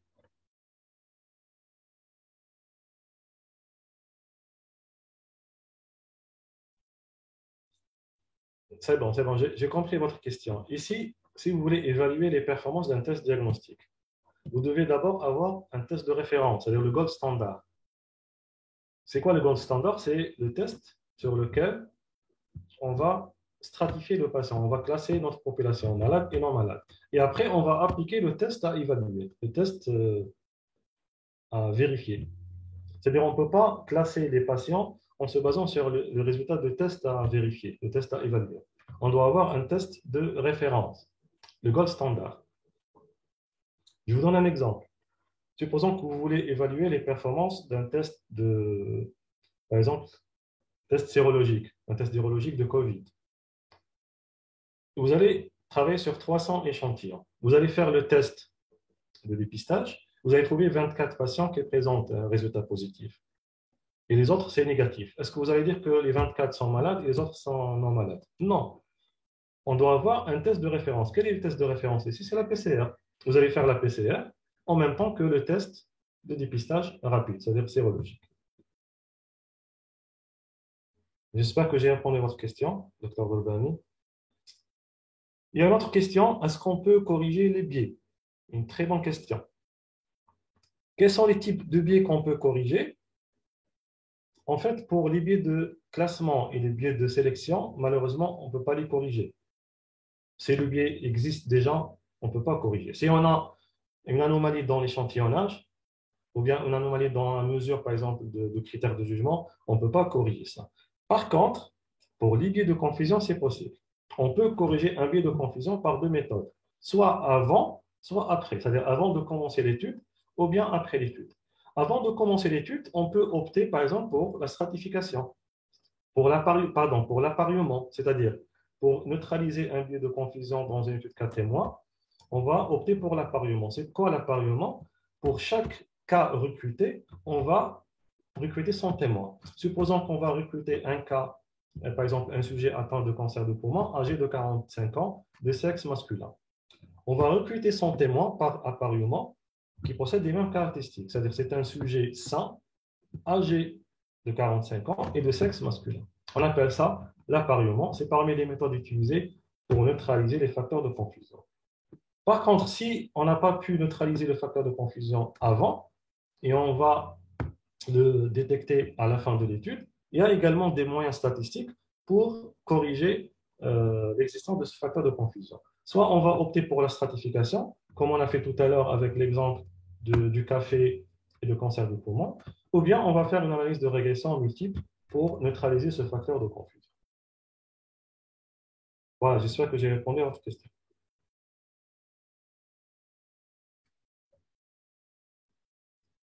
D'autres questions?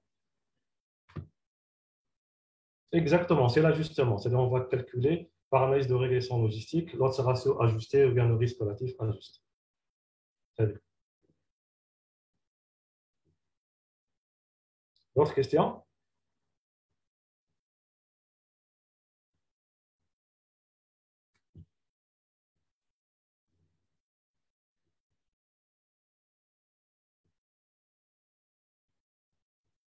Est-ce que vous avez d'autres questions?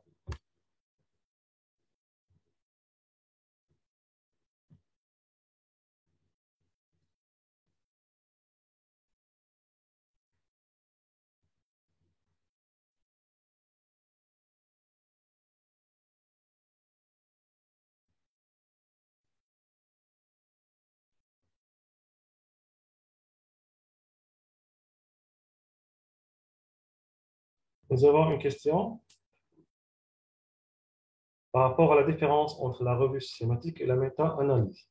Très bien. J'ai dit tout à l'heure, lorsqu'on a parlé de niveau de preuve, de la pyramide de niveau de preuve, que les revues systématiques et les méta-analyses se trouvent au sommet de la pyramide. C'est le type d'étude qui possède le niveau de preuve le plus élevé. Pourquoi? Parce que ce type d'étude, elle est fondée sur un protocole avec des méthodes rigoureuses, standardisées, systématiques dans la sélection des études et dans l'analyse et l'interprétation des résultats. Maintenant, quelle est la différence entre revue systématique et méta-analyse?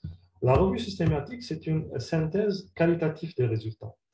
C'est-à-dire qualitative, on va sélectionner les études qui traitent une question de recherche, par exemple un médicament, et on va analyser la méthodologie et on va chercher bien sûr les biais, évaluer la qualité, la validité interne, externe de ces études pour avoir à la fin une seule réponse. Une seule réponse, c'est-à-dire une seule conclusion. On va dire est-ce que ce médicament est efficace ou bien il n'est pas efficace. Ça, c'est l'objectif de la revue systématique. La méta-analyse, elle complète la revue systématique. C'est-à-dire toute méta-analyse est une revue systématique. On ne peut pas faire une méta-analyse sans passer par la revue systématique. La méta-analyse, c'est une synthèse quantitative, c'est-à-dire il y aura une réanalyse des résultats. Supposons que dans la revue systématique, on a sélectionné, après bien sûr screening et criblage, on a sélectionné 4 essais cliniques qui traitent l'efficacité d'un médicament. En vérifiant la méthodologie, on a trouvé qu'il y a des différences ou bien il y a des biais. Mais pour répondre à la question d'une façon définitive, qu'est-ce qu'on va faire? On va fusionner les populations de ces 4 essais cliniques en une seule population et on va refaire une analyse statistique. Et en fonction du résultat de cette analyse, on va dire que ce médicament il est efficace ou il n'est pas efficace. Donc vous voyez bien la différence entre les deux. La revue systématique, c'est une synthèse qualitative. La méta-analyse, c'est une synthèse quantitative parce qu'on va refaire l'analyse statistique. Alors, j'espère que j'ai répondu à votre question.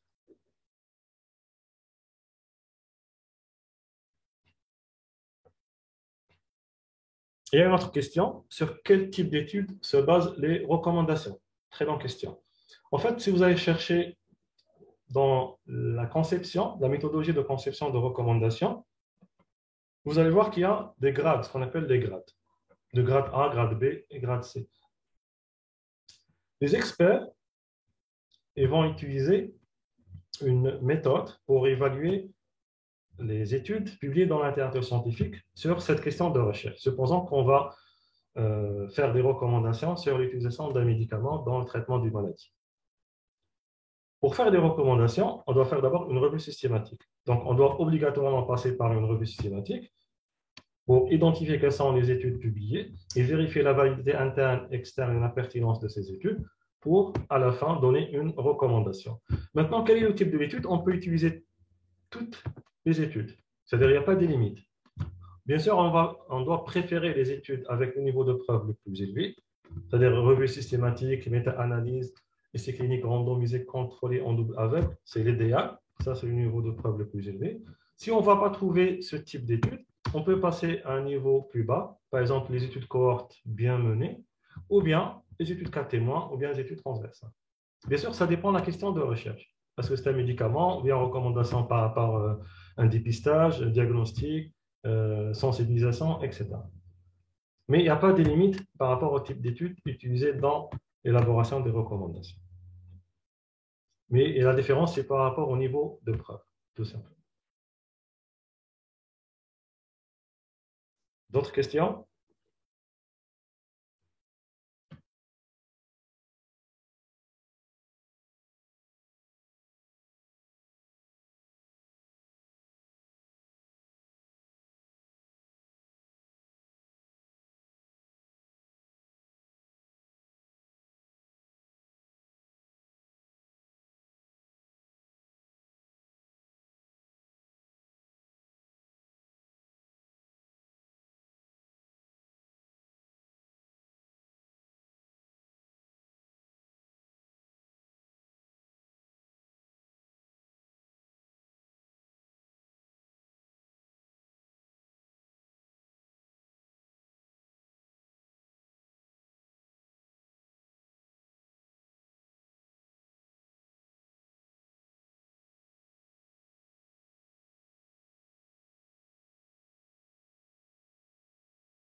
D'autres questions?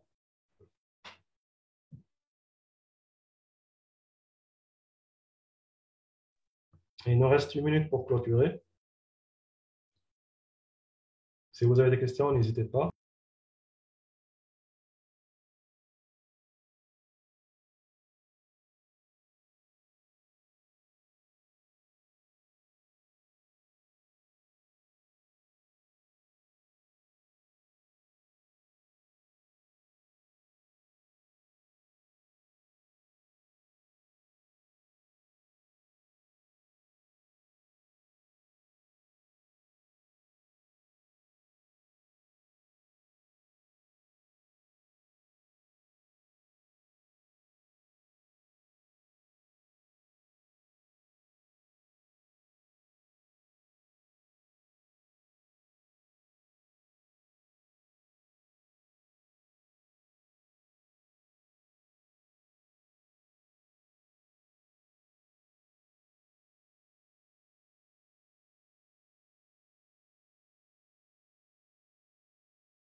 Pardon, on était coupé. Est-ce que vous m'entendez?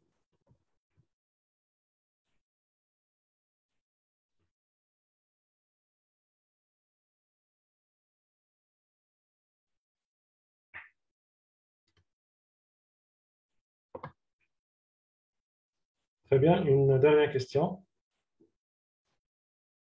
de notre collègue. Est-ce qu'on peut...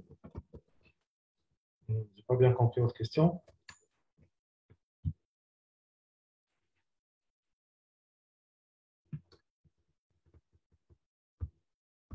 Est-ce qu'on peut mentionner une bibliographie lors de la publication d'une recherche? Qu'est-ce que vous voulez dire par une bibliographie? Je n'ai pas compris.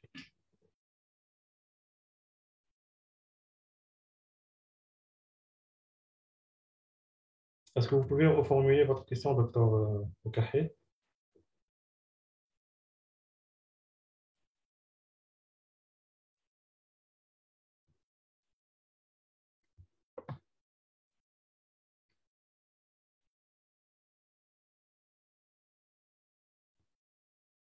Si j'ai bien compris, vous parlez d'un article. Certainement, on ne peut pas publier un article scientifique sans citer les références.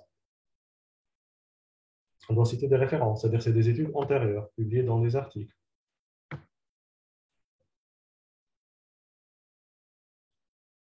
Voilà, une dernière question avant de clôturer.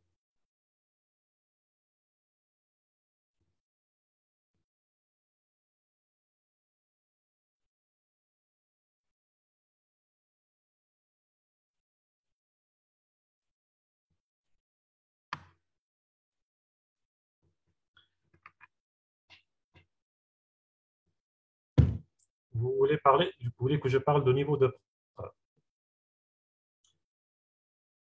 D'accord, pas de souci. Tout à l'heure, j'ai dit que le niveau de preuve dépend de la méthodologie de l'étude. Elle ne dépend pas de l'existence de biais ou, par exemple, de non-adéquation avec le protocole ou autre chose.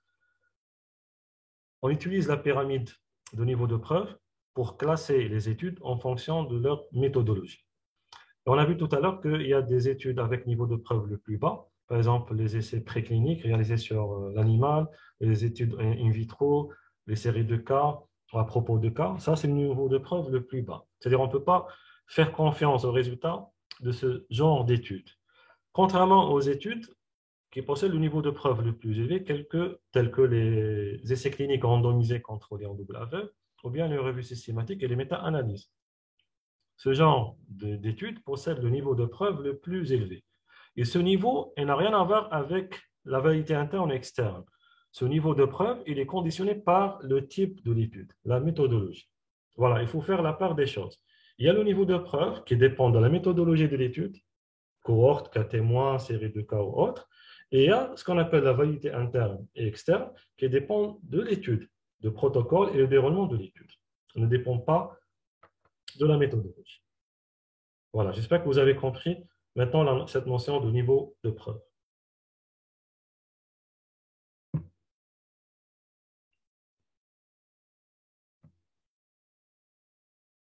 Une dernière question?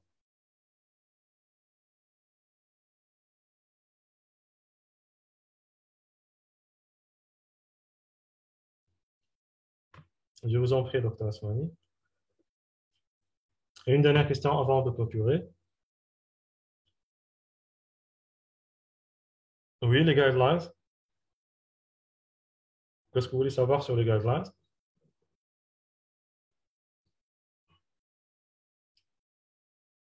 Est-ce que les guidelines doivent être appliquées à toutes les populations?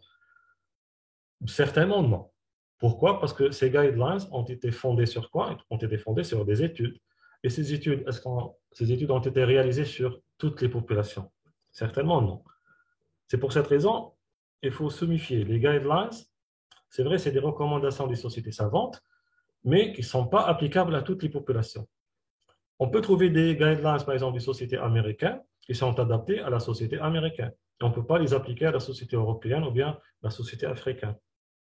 C'est pour cette raison qu'il est recommandé que chaque société savante nationale élabore ses propres recommandations en fonction des études réalisées sur la population locale. Ça, c'est l'idéal.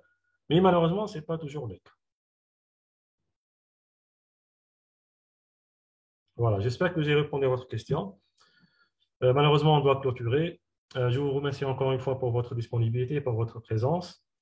Je vous remercie également pour votre activité, pour votre interaction. Je vous souhaite une bonne continuation. J'espère qu'on aura l'occasion, Inch'Allah, prochainement pour discuter d'autres points de la lecture critique d'articles scientifiques et d'autres sujets également de la recherche clinique. Et voilà, je vous souhaite une bonne soirée. À la prochaine, Inch'Allah. Au revoir.